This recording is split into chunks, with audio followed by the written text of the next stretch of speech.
వర్గీకరణ వ్యతిరేక పోరాట సమితి భూకేంద్రను నిన్న ఏదైతే మందకృష్ణ గారు మాలల మీద విషయం కక్కి మాలలు మనవాదులు మరి మాదిగల మీద వాళ్ళ యొక్క ప్రమేయాన్ని చూపిస్తున్నారు.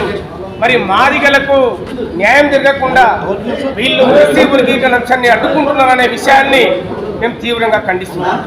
ఎందుకంటే మాలలు కష్టజీవులు, మాలలు విద్యను అభ్యసిస్తారు.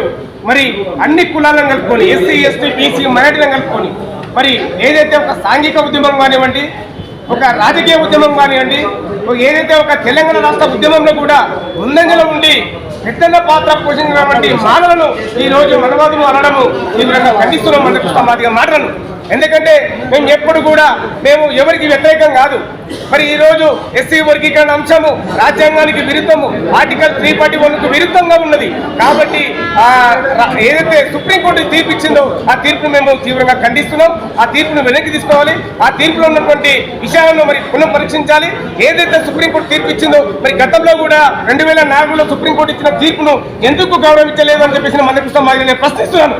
మరి ఈ రోజు నువ్వు ఏదైతే సుప్రీంకోర్టు తీర్పు ఇచ్చిందో ఆ తీర్పు ప్రకారంగా మరి రాష్ట్రాల్లో మరి ఏదైతే ముఖ్యమంత్రుల దగ్గర మరి ఎస్సీ వర్గీకరణ అంశాన్ని తీసుకొచ్చేసి మరి అమలు చేయాలని చెప్పేసి ఏదంటున్నాడో ఆ విషయాన్ని మేము తీవ్రంగా ఖండిస్తున్నాం. ఎందుకంటే ఈ ఏదైతే తీర్పు సుప్రీంకోర్టు తీర్పు ఇచ్చిందో ఆ తీర్పు షెడ్యూల్ క్యాస్ట్ కు దళితులకు ఉన్నటువంటి రిజర్వేషన్ లో మొత్తం రద్దు చేయడానికి చేస్తున్నటువంటి కుట్రలో భాగం అని చెప్పేసి ఈ సందర్భంగా నేను గుర్తు చేస్తున్నాను. ఎందుకంటే మరి కేంద్ర ప్రభుత్వం, కేంద్ర రాష్ట్ర ప్రభుత్వాలు మరి ప్రభుత్వ సంస్థలను ప్రైవేటీకరణ చేస్తుంటే నోరు మీద పని మందకృష్ణ మాదిగా ఈ రోజు మాల మీద విషయం కలుపుతున్నాడు. నీ యొక్క వైద్యాన్ని మార్చుకోవాలి. మరి గతంలో ఎన్నోసార్లు కూర్చోబెట్టి మరి మనమందరం కూడా రాజ్యాధికారం దిశగా వెళ్ళమని చెప్పంటే రాకుండా ఉన్నటువంటి మందకృష్ణ మాదిగా ఈ రోజు మనం అందరం వచ్చేసి మరి ఎన్నో పనులు చేయాలి, ఐక్యంగా ఉండి మరి ఎన్నో పోరాటం చేయాలని చెప్పేసి అంటున్నటువంటి మందకృష్ణ మాదిగకు భయపడుతున్నది. ఈ రోజు ఎస్సీ వర్గీకరణ అంశం మీద ఏదైతే తీర్పు ఇచ్చిందో ఆ తీర్పు అమలు కాదు కాబట్టి మందకృష్ణకు భయపడుతున్నది. అందుకే ఆ తీర్పు రద్దే వరకు మా పోరాటం ఆగదని చెప్పేసి కూడా ఈ సందర్భంగా తెలియదు. నిన్న జరిగినటువంటి బంద్లో దేశవ్యాప్తంగా ఇచ్చినటువంటి భారత బంద్ ఏదైతే ఉందో అది విజయవంతమైంది. తెలంగాణ రాష్ట్రంలో 13 జిల్లాలు, మండలాల్లో, గ్రామ స్థాయిలో విజయవంతం చేశాము.